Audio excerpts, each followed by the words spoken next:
their best, but I was just slaying. And it was just like, wow. Slaying.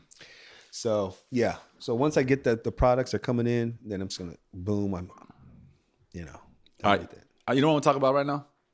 Depression. I don't have much with that, but the only time I got depressed is when my pinky. Oh shit. Oh, you got depressed. I got depressed for the first time Wow. because I was like, and then my smell too. Both of those. Like there was a little bit of depression. Well, I would say the smell was worse. So tell the audience Oh, yeah, about yeah. your pinky. Oh, we're rolling. Oh, we're rolling? Yeah, nigga. You sure? Oh, yeah. The pinky. What happened? What happened to your pinky? That wasn't depression. It was more like the trauma after, like, oh God, if something unexpected like that, being the kind of person I'm in control of everything all the time. Yeah.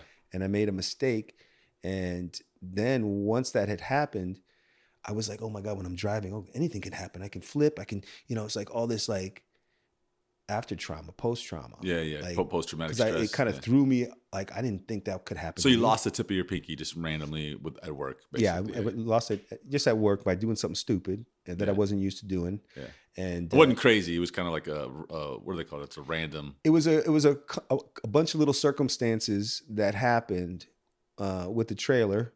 Mm-hmm. I was on a road that was really bellied, so the trailer was kind of cocked to the side, and so when I parked it, so I couldn't get it off of the ball. Uh-huh. And so I tried to do it and it wasn't working. So I kind of put my finger under the ball and it came down and just took the tip off. I saw my pinky drop a little, like, what is it? Probably about a half inch, maybe less, 3/8. And just unexpected. I didn't know how dangerous it is to touch the ball, Damn. So, and then after that I had a little trauma. But then in 2018, in August, I got some kind of little infection. I think it's called COVID. Early COVID. Early COVID, yeah. I would say it's early COVID, but it was late 2018, and I had some kind of chest thing going on and coughing up that yellow snot, and I didn't think much of it. I had energy to go to work and do stuff. I just could tell when I get home, I'm going to bed, right? So, but then the next morning I woke up, made my coffee, couldn't smell it. It just slowly dawned on me. It's like, wait a minute, I don't smell nothing. What the hell? Then I went to smell the coffee. And then after that, I was like, okay, let me smell the compost, like something stinky. Couldn't smell that either. I mean, nothing. And then I made my breakfast. I couldn't taste nothing. And I was like, why? And you were all alone. Like no one else was having that experience. Yeah. And then also everybody was gone. So I was at the house by myself too. And this is when your finger was already done? It was already healed, yeah. Oh, that was a year prior. Oh, okay. But yeah, and so then I'm there and I'm just like, what's happening? And I say, okay, let me wait a couple of days. It didn't come back. So then as I do, I go into being an expert on what happened to me. And I found out it's called anosmia. And so there's 3 levels of it. Most people will get it, and when the sickness goes, it goes. Then some people, it takes 2 years. But if it goes past 2 years, it's not coming back. Ooh. So it happened perfectly 2 years. Oh, snap. 2 years. It took full 2 years to come back 100%? Full 2 years. And so what was weird, that process of as my smell was coming back, because I have memories of what things used to smell like my BO or this or that. And it wasn't quite what I remembered. It just felt like I'm smelling some kind of pheromone, but it's not what it used to be. You weren't getting like the full spectrum. I wasn't getting the full spectrum, or just the simple joys like, oh my God, I'll never smell a vagina again. I'll never smell like when you get out in the morning and open the door and smell that fresh air, the pines, like, or a bad meat or a gas leak, like rotten milk. Like, I'm not going to be able to do that. Why me? What did I do? I'm a good man. So like, and just like all the things that were going to be lost. Yeah. Just the contemplation. Because if I didn't get the 2 years, then I'm done, and just the thought of that depressed me. Wow. A lifetime of not tasting food, one of the main joys of life. Yeah. Not smelling a pussy again. Not, you know what I mean? Yeah. So that's where the root was, but as it started coming back each day, very slow in the beginning. First year was so slow. Man. Yeah. And then it slowly, the second year started coming back. And then now I'm at full swing again. How did your diet change since you can no longer really taste the delicious richness of food? Did your diet get better or no? You mean in the process? Yeah. Because like a chocolate chip cookie in theory should have less desire for you since you can't really taste it. Yeah. But you can do the texture, but not the taste. Did your diet get better when you were doing that or no, it kind of stayed the same? Yeah, I was definitely, eating less. Yeah. I do think but then I still had to drink too, because I was drinking too. So I was like, at least I can get drunk. I might not taste but then alcohol doesn't taste good. So, I mean, for the most part, it doesn't taste good. It's the effect. But yeah, you're right. Sweets were never my thing, but it was like, yeah, why eat a cookie if I can't taste it? Yeah. Or eat some ice cream or none of that stuff. So it was just basically more alcohol and not anything else. And, And then it's normal food. Yeah. it's normal food. Yeah. I mean, I lost my smell during COVID. And that was shocking. It was funny too, because coffee is the thing, right? I remember I was drinking the coffee and I was like, this tastes like water. And I was like, I froze. Oh no. Is this? And then I went to go get the fucking bag. 0. Wow. Done. Oh snap. And I probably took like a month to get it back. But that was definitely shocking, disturbing. Didn't like it a bit. I fasted. I just said, oh, I'm fasting. That's what I always do. Fast. I did a 5-day dry fast. Kicked COVID, smell came back. But depression. So I want to talk about depression because a lot of people go through depression. And I've never had like strong depression. But I've had moments of it. But I just think there's a big misconception about depression. And I think that I would like to just offer my perspective on it to help anybody who's either dealing with it or afraid of it. So one, I think the core of depression is when someone, a human, for whatever reason, feels powerless to change. So they've given up hope, right? For you, right? That was partly why it affected you. Something happened to you that was out of your control, and you may lose it forever, and there was nothing you could do about it. So that was a momentary depression because you felt powerless to change this thing that you didn't even understand what happened, right? So that was very specific. But a lot of people are. And another point I want to make up is depression is a beautiful thing, just as pain is, right? If you cannot feel pain, then you're going to break every bone in your body, and you're going to burn your limbs and all this stuff because you're not going to feel the warning. Pain is a warning. Pain is a warning to stop what you're doing before you permanently harm yourself. Depression is a warning. So you had a different thing. Yours is like circumstantial and it was temporary and it was like out of your circumstances. So that's that. I'll put that in a bit of a different category. But when you're feeling depressed just about your life, that is a warning sign that you are living a life that is not meant for you. And if you don't, and so you're living your life, right? For whatever reason, you're living your life, and all of a sudden you start to feel depressed. And maybe it's because you don't know how to change. You don't know what to do to change your life. And like, is it like that? Maybe you see the path, like you're on a trajectory and there's nothing exciting to you at all about this trajectory that you're on in your life. And therefore you start to feel depressed because there's nothing exciting in your future. Okay. Ooh. And now if you start taking antidepressants, that's like having an injury and then taking some, what do they call it when you take something that you can't feel the pain? Antibiotics. No, that's like kills the antibiotics. But whatever, if you take something to mask the pain, like when opiates. Opiates. So what do they put in your mouth? Novocaine. Novocaine. So yeah. So if you take something, then what do you? So say you have a broken ankle, and then you take a shot that makes you not feel you have a broken ankle. You're gonna walk on this ankle and destroy your ankle. Okay, that's what an antidepressant does. Now, I'm not a doctor, obviously. I'm just a human being who studies life. And if you're gonna commit suicide, if you're seriously contemplating suicide, then okay, like soon, you're like, I want to kill myself and I might do it. But yeah, take an antidepressant, calm down. That's maybe the medicine you need. Other than that, if you're not close to suicide, I don't recommend taking antidepressant. Just what I would suggest that you do. If you're depressed, know that it is a beautiful thing. It's a gift from God, letting you know that you are not on the life trajectory that you were born to be on. And you can change things. So it's time to start experimenting. So look at your future and nothing's exciting about it. So then you start small. Just start doing different things. Exercise, meditation, and food. Boom. Those are huge, right? Definitely start exercising, right? That's big. Any way you can, get your body movement. All right. Clean your diet up. Whatever. I know that's not easy. It's very hard because eating is an emotional experience. It's so fun.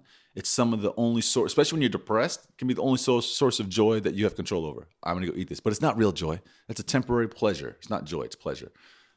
So clean up your diet, exercise, meditate, all those things. Also, just change things because you're not on the right trajectory. So say you're like going to law school and you're depressed. Maybe you're not supposed to be a lawyer. Maybe the only reason you're going to law school is because your parents want you to and they expect you to, but you really want to be a comic book artist. Well, you don't got to shockingly change everything right now, but go take a comic book writing class. See how you feel, And the other thing is feel the pain.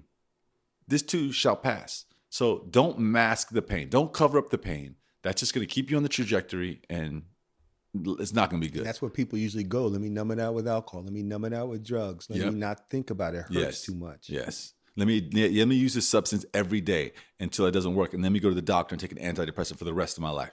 Don't do that. That's what I say. Don't do that unless you're about to kill yourself. Then, okay, go ahead and do that. But try new things. Go take a dance class. Go take a sewing class. Go join a league. Go volunteer. Stop thinking about your life. Like I dated a woman and she was always so involved in her life and was so sad about this, that, and the other. And yeah, she had some trauma in her past, but when you're so focused on yourself and you're all just sad all the time, you know what? If that's because every situation is different, but if you're just constantly focusing on all your problems all the time, go help somebody.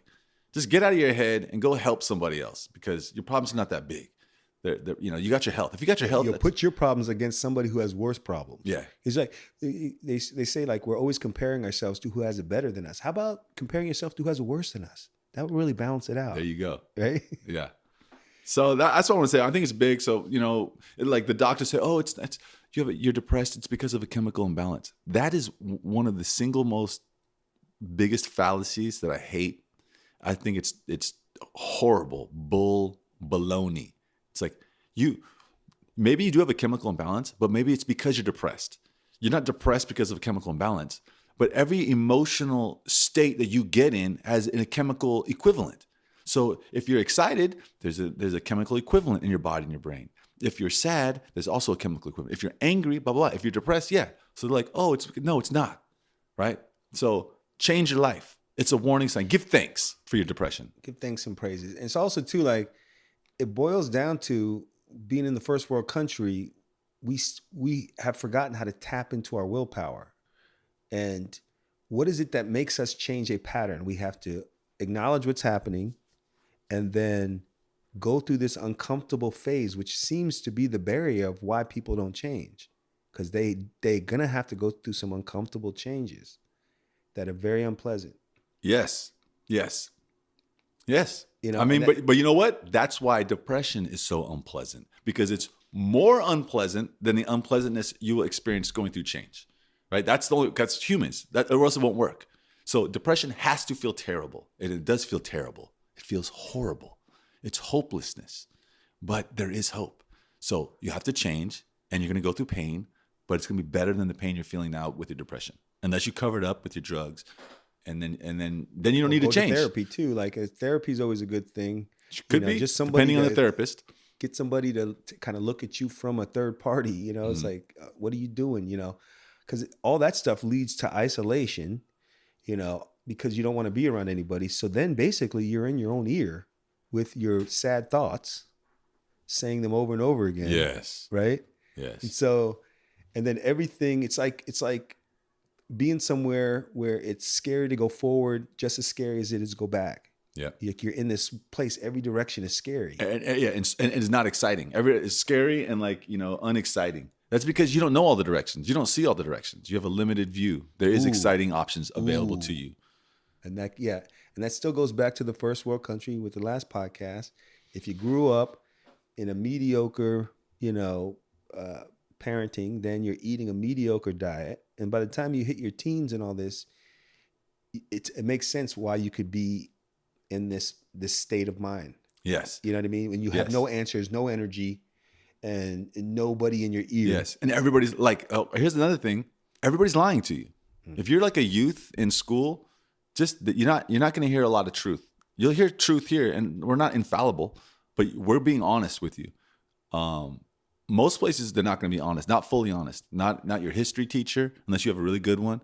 Not your English teacher, not your science teacher, not your parents, not your coaches. Like everybody is misled, and there's a lot of lies. So you really can't trust anybody 100%. You must do your own research, and we live in a day and age with the internet, and you can find out things. So that's important. That's just a good thing to know. Most people are going to lie to you, not out of maliciousness, out of ignorance, because they were lied to as well. And then another thing with the depression is I think the reason why I didn't get depressed was, I think my first bout with depression was when I got out of high school and I was working at a trust company, and it was in the industrial part of town, all dreary metal gates and metal. And I was like 18 working with all these losers. I don't want to say losers, people who are misguided. You know, and they were older than me, missing teeth, you know, and then there was a pub right next to the place. So everybody would get their little check and go over there and almost, you know, spend it all. And I was like, oh my God, is this all there is for me? Because I didn't have enough room to think about life. You know, I didn't have enough. Luckily, I had people come in my ear, but that was the first one. But I think after that, I never got depressed again. And I think it was because I was in martial arts, I was in basketball, places where I was actually growing. I was going through hardships in basketball and martial arts and getting hit and then getting better. And then the getting better, you know, was motivating me. Oh, I'm improving. My left hand, I can dribble. You know, I was putting this work in and seeing results. And this depression is nowhere to be found. I'm growing somewhere. I'm growing. If you're a musician or your purpose, then there's no time to get depressed because you have passion by what you're doing and you're seeing results of growth. Depression is a luxury. Depression is a gift from God, and it is a luxury, and it's fine. I'm not judging anybody who's feeling depressed, but no, it's actually a beautiful thing. It means you're rich, right? And it means you have free time. It means death is not knocking at your door. It means you're not being chased to death, because if someone was like after to kill you, guess what? You're not depressed. It's when it's a luxury. It's a rich person's luxury, and it's a blessing from God, because without depression, you would never change your life. You would just keep on. You'd be on the wrong path, wouldn't know it, and just live your life on the wrong path. Depression is a sign like you're on the wrong path. Get on the right path. Right. So you give don't have thanks. Purpose because if you're having all your needs met without having to work for it, yeah, of course, depression's right there. It's like, what am I doing? I don't have the motivation to do. You know. Imagine if you were born to be like the greatest school teacher ever. Like you were born with this special skill that could just teach youth better than anything, but you were on the trajectory to go into the finance world because you're from a family of financiers and you're gonna go make $40 million a year, right? And then you get the job and you start working there, and all of a sudden you're just depressed. You're making all this money, and you have a wife, and you have friends, you have everything on the books. You have a fancy car, you go on vacation, everybody loves you everywhere you go at work, and you're depressed. So this is a situation where they might go to the doctor, and the doctor goes, oh, it's a chemical imbalance. Here, let me give you this. And then you take it, and does it take away your depression? No. Does it just take away the numbness? A bit. It takes away, maybe it takes away the edge. And then now you're drinking, and you're doing that, and you're in a loveless marriage, and then you live and die. But if you just listen to the depression, and you're like, all right, I'm depressed. Something's not right. Let me listen to the depression, the feeling in my body of this, what is like. Okay, here's the recommendation. All right, we're going to use this guy as an example. This is what you do if you're depressed. You put your attention on the feeling in your body. So you go, I'm depressed. Okay, what do you mean you're depressed? I feel miserable. Okay, where do you feel the misery? I feel like I don't feel anything. Okay, where do you not feel anything? In my body, I feel this like sluggish. What color is it? So you just kind of analyze it. What color is it? Where in your body? Do you feel in your toes? Do you feel in your chest? Do you feel in your heart? Do you feel in your stomach? When does it happen? So you analyze it.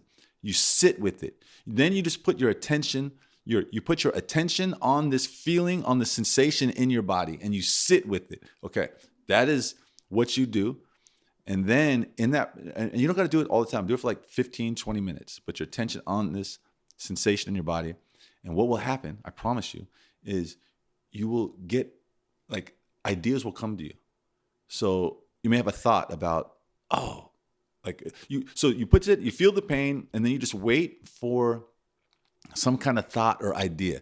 And what'll happen is, like all of a sudden, 20 minutes later, you find yourself on YouTube watching really interesting videos about crayons or about auditing the police or whatever it is. But it's going to be something interesting to you. But it'll have spawned from the moment that you took to put your attention on the pain, because that pain is a message from God. This is my opinion, right? So take it or leave it. But so it'll give you some guidance, and then you'll find yourself following that guidance if you had put your attention on your body. And then it'll lead you to, like, so say this guy, this financier who's depressed, and he does what I said. He heard this podcast, and he's like, all right, fine, I'll go sit on the damn couch and just put my attention. I feel it in my arms. I feel like this weird feeling in my arms and my legs and my chest. And I'm going to sit here and just put it. It's not fun. Doesn't feel good, but I'm going to do it. So he does it. And all of a sudden he has an idea about his favorite teacher that he ever had. Just pops in his head. And he's like, I wonder what that guy's up to.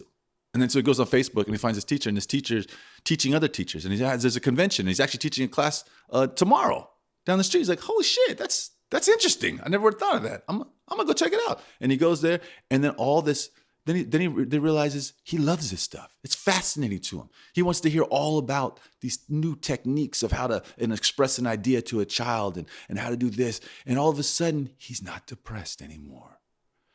And then he's like, oh, that was cool. And then he goes back to his job and he forgets about that and he gets depressed again. And he's like, wait a minute, the only time I wasn't depressed was when I was learning about teaching. I'm gonna go back. And then he realizes, he goes and he takes a course, and it's the most exciting thing he's ever heard. He's not depressed. He has energy. He's working out. He's doing all these things. And he goes, I'm quitting finance. And everybody's family goes, you're crazy. He goes, I don't care. I'm doing this.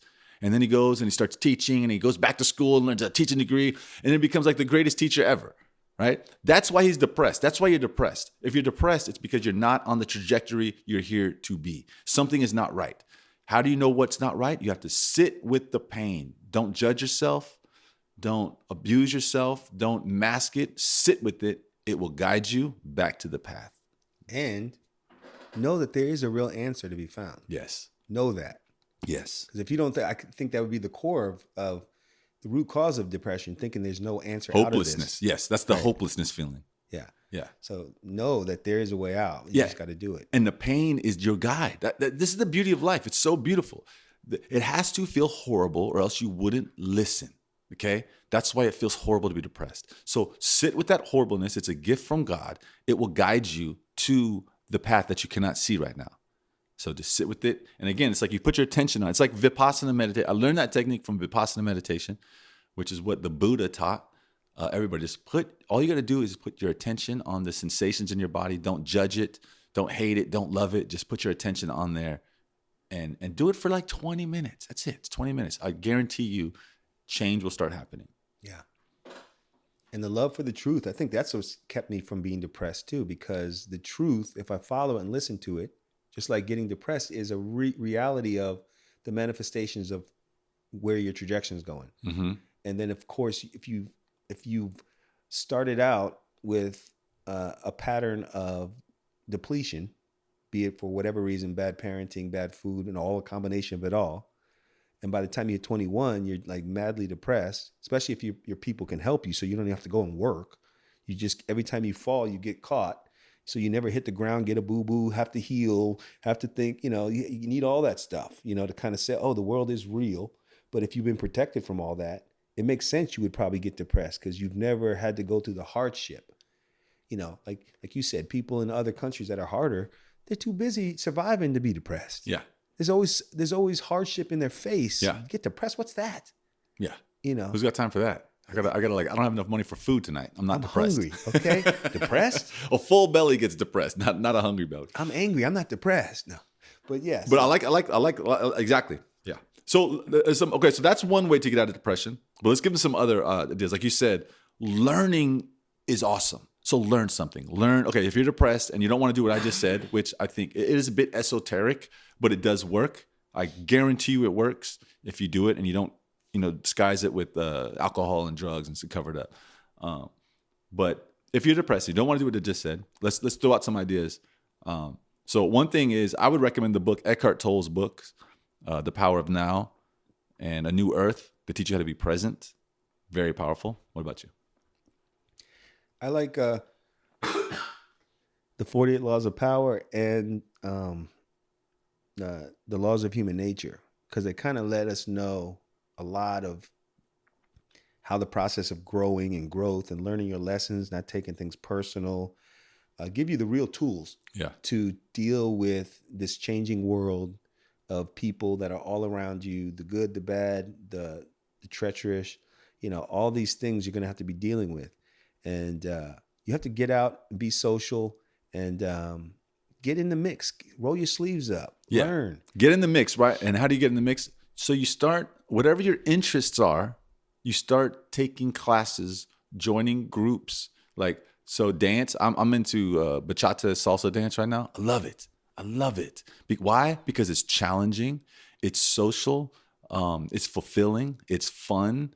I get to touch like the opposite sex in a sensual but not sexual way. It's just a great way to meet people. It's fun, but it's challenging too.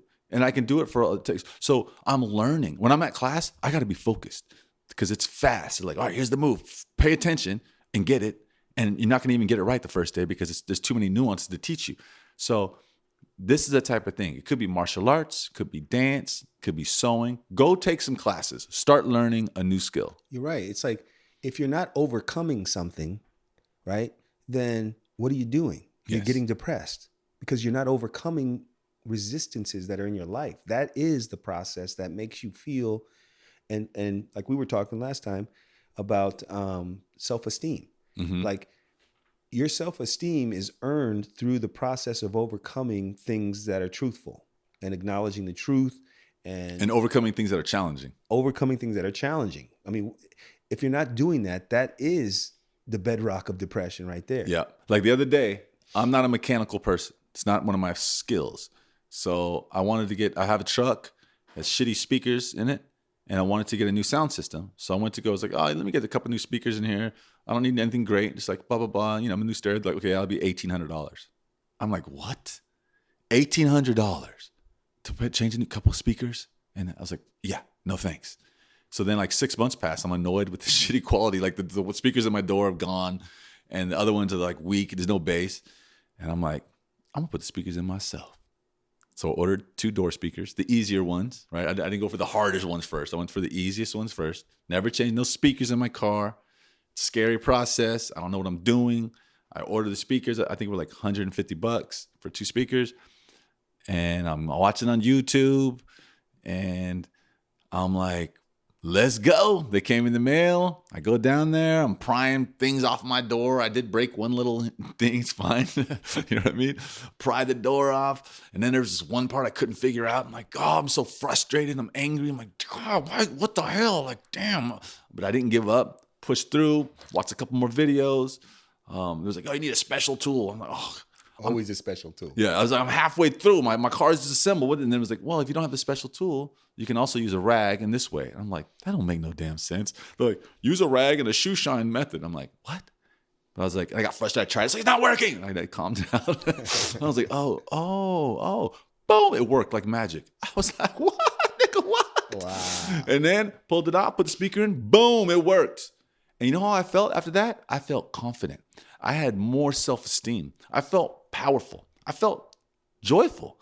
I went through this challenging experience. It's been bugging me for a long time. I learned a new skill and I felt good. And that's the type of stuff. Yeah, was it fun? I mean, yeah, kind of fun, kind of annoying, kind of challenging. Well, when you got through and overcame It was hella fun. it was like you feel like I felt whoa. powerful. I felt powerful. I felt self-esteem. I felt more confident walking the earth. I'll You change think speakers. depression has a place in that state of mind? Yeah. No. No. Depression was far away. So I think that's what happens too, because like, some of the people like I met who still are in their 40s getting money from their parents, they're the most depressed Yeah. because their needs have already been met. Yeah. So what do I do? Yeah. Do what we recommend. Feel that pain. Go learn some new skills. Go take a new class. Oh, here's the other thing. So say you're like, all right, fine, stretching tempo. I'm gonna go take a class. So you go to a tap dance class. You go to one class and you're like, that was all right. You don't know what it is after one. You got to go to a few. Right now, if you go and you absolutely hate it, okay, maybe it's not for you. But if you go and it's like, it's all right, you know, it's kind of uncomfortable and it's weird and you're embarrassed, that don't mean nothing. Things take a little time. So if you try something new and give it a chance, don't just go once and never go. Go give it a full chance. So I say, whatever you're going to do it a minimum of 3 times unless you desperately hate it or it's like dangerous, right? Go 3 times. Give it a full shot 3 times. If after that, you're like, no, it's not for me, fine. Now go do something different. Go take a pottery class. Go take a mechanics class, construction class. There's a lot of classes. There's something you love. Find it, do it. Because you have to remind yourself, if I don't do that, what is waiting for me? Just sitting here in depression? Yeah. That's all that's there. And taking your antidepressants that don't make you happy. And then what's happening? Tick tock, tick tock. Yeah. You're aging. Yeah. You're getting more dependent on these things. Yes. And you're drinking more. You're eating more. You're still not happy. And then you don't get a can't get a boner. Can't get a boner. Can't get a boner. Can't get a partner. And then of course you'd want to shoot yourself. Like they say in San Francisco, like every month, like a certain amount of people jump off the bridge. And only a couple, like they say, the ones that survive, they said, the minute I let go, I understood what it was all about. Right then, I was like, no, I get it. Oh, that's a bummer. That's sad. But they survived. Oh, yeah. But the ones who didn't survive, they probably had that burden. Oh, shit, I get it. Or maybe that's why they didn't die, because they got it on the way down. So God was like, all right, you don't have to die. You don't have to die. You got it. Yeah. Oh, yeah, the ones. Yeah, man, it's a weird one how somebody can get themselves mired in depression. And especially if you don't know the tools, it was just the trajectory you were naturally on with the mental tools you were given. And it's unimaginable. Like some people who maybe had some early trauma that kind of just got into it and didn't know how they arrived there. Yeah. How am I here? It's just the luck of the draw. I mean, the bad luck of the draw, You just had a couple of unexpected hardships that put you in this state that you never thought you could be in. Yeah. We all could have that. We could have 3 or 4. It's a blessing, I think. Yeah. It is a blessing if you kind of know. I think the thing is you have to know that there is a real answer, a real way out. Yes. And if you don't know that, that's when you're going to want to really do it. Yeah. That's the hopelessness. Yeah. So we told you some things to do. Here's what not to do. All right. Don't just start drinking alcohol every night. Don't take antidepressants unless you're going to kill yourself. Unless you are really seriously thinking about hurting yourself. That's like okay, go take some antidepressants. Other than that, change your life first. All right. So don't drink. Don't cover up with drugs. What's another thing they should not do? I want to be the devil's advocate. Well, what if I don't have the willpower? Where do I find my willpower, Micah? From the pain that you're in. Right? So you're in pain. Oh. That's why you have the willpower to go do something that may be less painful. Get into your pain so you can muster up the willpower. Yes. That's Feel it, sense it, exactly. Get into it. Yeah. Yeah. If use it as motivation. Exactly. If you don't have the willpower, then put your attention on the pain in your body, and that'll give you the willpower to go try something new. What not to do. Yeah. Don't tell yourself that there's an easy way out of this. It's going to be uncomfortable. Just kind of acknowledge that this is an uncomfortable process. It's unfortunate. Somehow I got here. Yes. But I know there's a way out. Yes. And it's not going to be easy. If you accept that, then you're going to be prepared for that uncomfortableness in the beginning. Yes. Okay, here's another thing. Don't talk about your depression all the time. Don't sit and think and talk about your depression, okay? Don't do it. That's like obnoxious, unhelpful, and it just builds it up and it becomes a part of your identity. I'm a depressed person. You don't understand. I'm depressed. Don't do that. Focus on other things. Don't talk about it all the time. I'm not saying never talk about it, but just don't make it a part of your identity. Yeah. I remember just recently, because I've been rewatching the Sopranos series, and the son of Tony, he gets dumped by this older woman that has a baby, a Dominican girl, and his heart's broken. So he's like in this situation. So Tony says, hey, you're going to go see a shrink. You're going to go see somebody because, So he goes and he's telling the guy this and that. The guy gives him the drugs, right? And then he comes back and he goes, so how are you feeling? He goes, well, at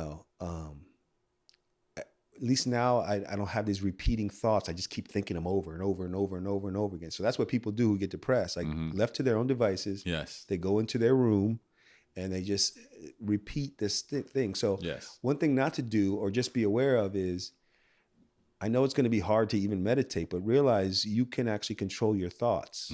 Look at your thoughts and really figure out a way not to continually repeat this thing in your head. I don't know how you do that. You do it with willpower. I'm not saying it's easy. No, but books help that. Eckhart Tolle helps that. Doing activities too. When you're playing basketball, you can't think. Get into your body. Do something to get into your body instead of your mind. Exactly. Right. Yeah, you cannot think when you're like doing an activity. When you're engaged in activity, even when playing a game, when you're playing Monopoly and it's a good game, like you're not thinking about how you're depressed. So if you can't stop, you can't really stop your thoughts. Most people, right? But what you can do is start to focus somewhere else. So switch your focus. If you don't want to like the thoughts you're doing, switch your focus onto something else.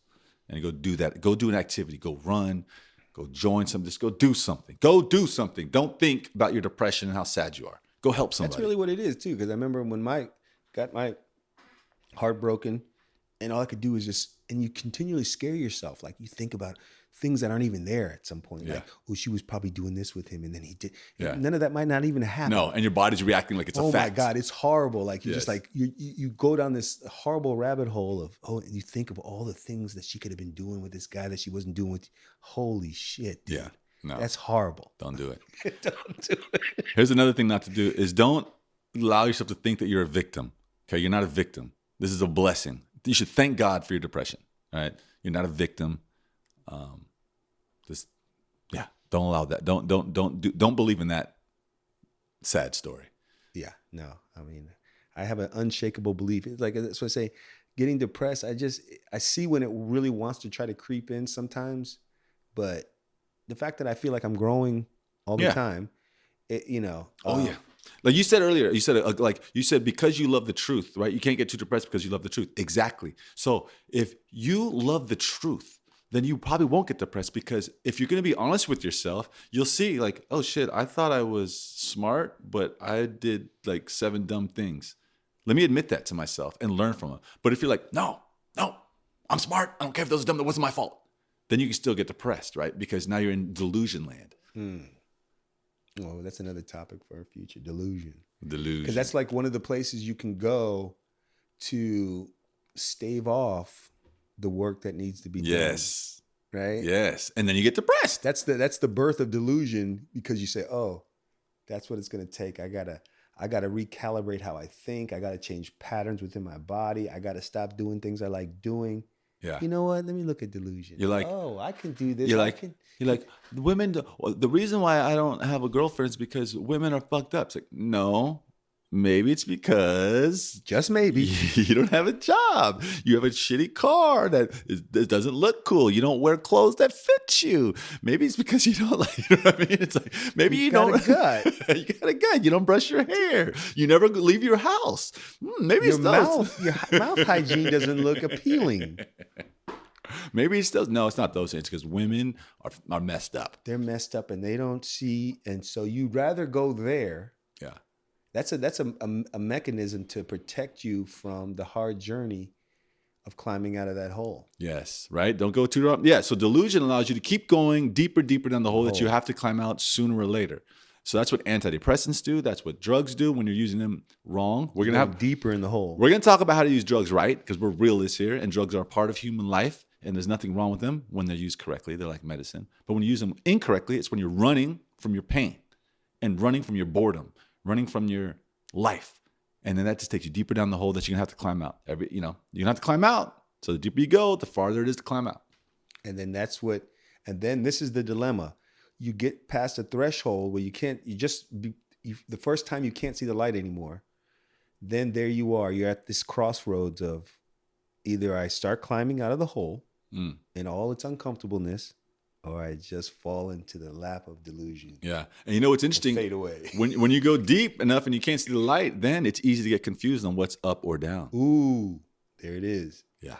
The light is the guide. Yes. So at least that's the way to go. Yeah. And you know what's below you is pain and then truth. So the light is truth up there, and pain is below you. And so when you take antidepressants and you mask yourself with drugs, then you don't feel pain, right? And so you're allowed to go farther into pain, so far that you can't see the light anymore. And now you don't know what's up or down, because below you doesn't hurt because you're all covered up, and above is truth, but you can't see it, so you don't know what then you really get lost. And then you fall squarely into the hands of delusion because you don't feel the pain. So now you can just tell yourself, oh, all kinds of stuff. Yeah, it's not my fault. I have a chemical imbalance. I don't have this pain that's making me kind of have to question stuff anymore. And it's a starting point, a setting point, or where I can be a reference point that I can begin to say, oh, this pain is trying to tell me something. Why am I not listening? You numb that pain, it's over. That's like your compass. That's your compass. And now, next thing you know, you're 500 pounds, you're a drug addict, and you have diabetes, and you're 55. And then you're going to try to climb out the hole now? It's a long way, but you can do it. You can do it, but you can do it. Why make it so fast. hard on yourself? And if you want to do it fast, fast. If you want to do it fast, right? Yeah. That's another thing too. I'm going to definitely do a couple fasts. Like start, I can do one day of not eating. Yeah, that's key. Just to get my weight back. All right. I think that's pretty good. I like that. Sounds good. Are we good? You know what? That was a powerful episode. I think it's important to talk about things like depression and to help you disavow the illusions about it and just reframe your ideas about these things, because it truly is a blessing, just as pain. And yes, it truly sucks at the same time. That's life. Deal with it. It's both things. It sucks. It's horrible. It's uncomfortable. It's painful. And it's the most beautiful blessing that our Creator could give us, because it puts us back on our track. Because a human being who's on their path, doing their purpose, whew, that's a beautiful, lovely thing. They're vibrant, virile, vibrant. They don't have time. They're on their purpose. Yeah, man. It's like, don't do it. We'll give you the tools. Yeah, we're gonna give you the tools to stay away from depression and misery. All right, you know why? Because we love truth and we love you. That's true. And one more thing is, if you get really in tune with yourself, you realize your body speaks to you in whispers.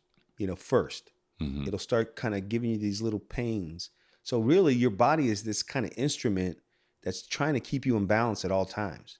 And when the damage isn't too bad and you're starting to go astray, your body will start whispering to you, hey, you might want to do this. You might, And then when actual pain comes, that means you've gone too far doing something that's not working for you. Then it's pain. Yes. Then after pain, of course, disease. It's disease. And then, of course, you want to kill yourself. Yes. Right? So, start listening to the whispers first. And that's where meditation comes in. Yeah.